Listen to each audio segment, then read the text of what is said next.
त्याच्यावरती अशा प्रकारचे प्रश्न विचारणं किंवा बातम्या देणं मला काही योग्य वाटत नाही. ठीक आहे राजकीय जागा नव्हती. ठीक आहे, आता विषय नवीन घ्या. हा, राष्ट्रीय पातळीवर जर खऱ्या बदनामी झाली असेल तर राष्ट्रीय पातळीवर जर तुमच्या पक्षाची बदनामी झाली असेल तर त्याच्यामध्ये मोहित कंबोचा विषय होता.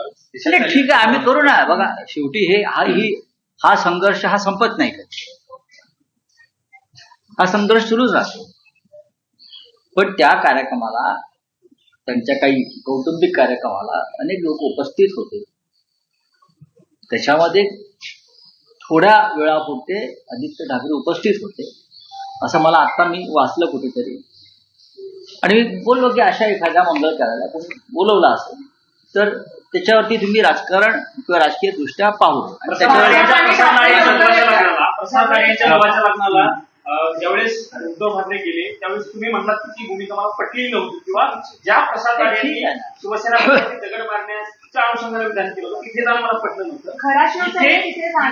बघा, हा राजकीय विषय नाही असं वारंवार सांगतो. तेव्हाही मी तेच बोललो, तेव्हाही माझं तेच म्हणणं होतं. त्यांच्या घरी कार्य आहे, विरोधकांच्या घरी सुद्धा आम्ही अनेकदा कार्याला गेलेलो आहोत. बाळासाहेब गेले आहेत, आम्ही गेलो, शरद पवार जातात, पण हे तेवढा पुरता. बाकी आमचा वैचारिक संघर्ष जो असतो तो थांबत नाही. सर, ठाकरे आणि भाजपमध्ये कुठे ना कुठे प्रॉक्सिमिटी जवळ आलाय का? म्हणजे तुम्ही जवळ येत आहेत का राजकीय दृष्ट्या? असं कोणी सांगितलेलं आहे? मला असं वाटत नाही. तुमचे प्रश्न हे फार दूरदृष्टीचे नाही. भारतीय जनता पक्षाबरोबरचा आमचा संघर्ष हा आम्ही सुरू केला नसून हा संघर्ष त्यांनी सुरू केला 2014 पासून. जसं इराणवर अमेरिकेने युद्ध लादलं आणि इराण लढतंय आणि अमेरिकेला माघार घ्यावी लागते किंवा इस्रायलला माघार घ्यावी लागते, आम्ही त्या भूमिकेत आहोत. दोन असंतुष्ट लोकांचं थोड्याफार काळ नव्हतं असं म्हणतात राजकारणात. काय? दोन असंतुष्ट लोकांचं थोड्याफार काळ राजकारणात होतं. महाराष्ट्राच्या राजकारणामध्ये सत्तेत असलेले दोन नेत्यांचा संघर्ष सुरू आहे. त्यात तुमचे खासदार फुटणार असं सांगितलं. आमचे खासदार अजिबात फुटणार नाही. आमचे 9 खासदार आहेत आणि शेवटपर्यंत 9 खासदार या म्हणजे ही पुढली निवडणूक होईपर्यंत. तुम्ही वारंवार ज्या काही बातम्या पेरल्या जात आहेत फुटण्याच्या, फोडण्याच्या, ही एक विकृती आहे. हे पारदर्शक राजकारण नाही. महाराष्ट्रात राहिलेलंच नाही, देशात राहिलेलं नाही. पण शिवसेनेचे खासदार फुटणार, फोडणार, ऑपरेशन टायगर करणार, अमुक करणार, तमुक करणार. तुमच्या खुर्चीखाली सुरुंग लागले ते आधी बघा, आणि ते भाजपनेच लावले. त्याच्यावर तुम्ही चिंतन केलं पाहिजे. शिवसेना आहे त्या परिस्थितीमधून फिनिक्स पक्षाप्रमाणे आकाशात झेपावताना तुम्हाला दिसेल. चिंता करू. शिंदेच्या विरोधात भाजपचे काही नेते तुमच्या संपर्कात आहे का? शिंदे मी याच्याविषयी कोणतंही मत व्यक्त करणार नाही. हा विषय जो आहे हा कधीही न संपणारा विषय आहे महाराष्ट्रात. हे तुमच्या संपर्कात आहेत का, ते तुमच्या संपर्कात आहेत का?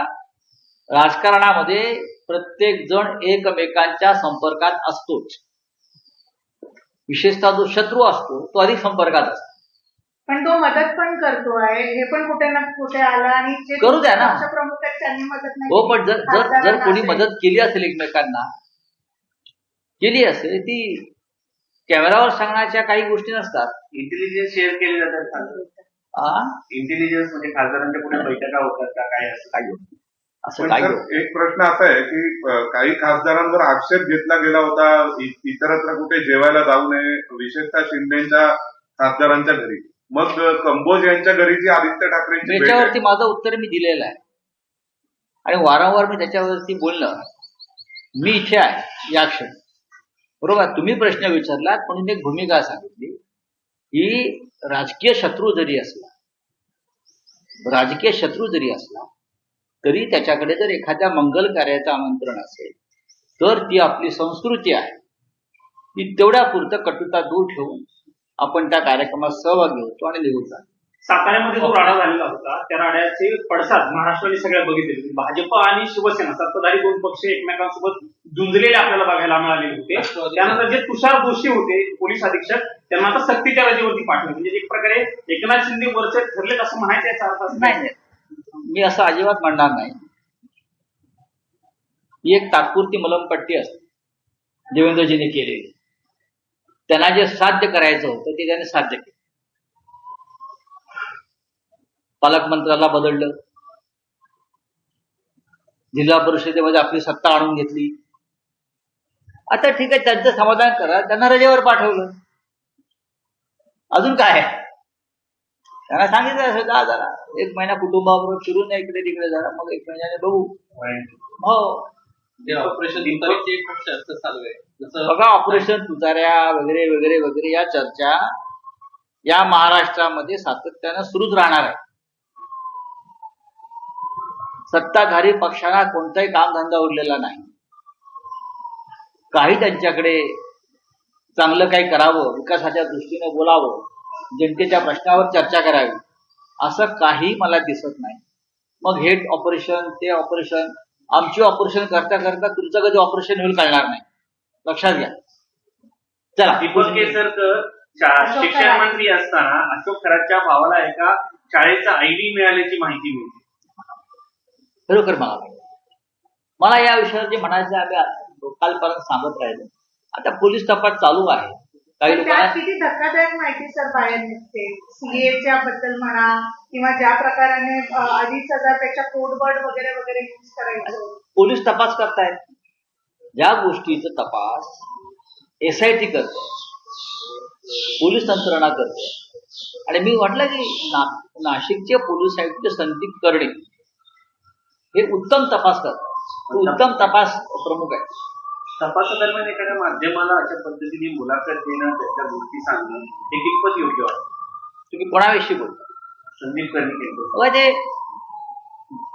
नाशिक शहराचे पोलीस आयुक्त आहेत. महाराष्ट्राला देशाला हादरवणारी घटना त्यांच्या क्षेत्रात घडली. अशा वेळेला जनतेला त्या संदर्भातली सत्य माहिती देणं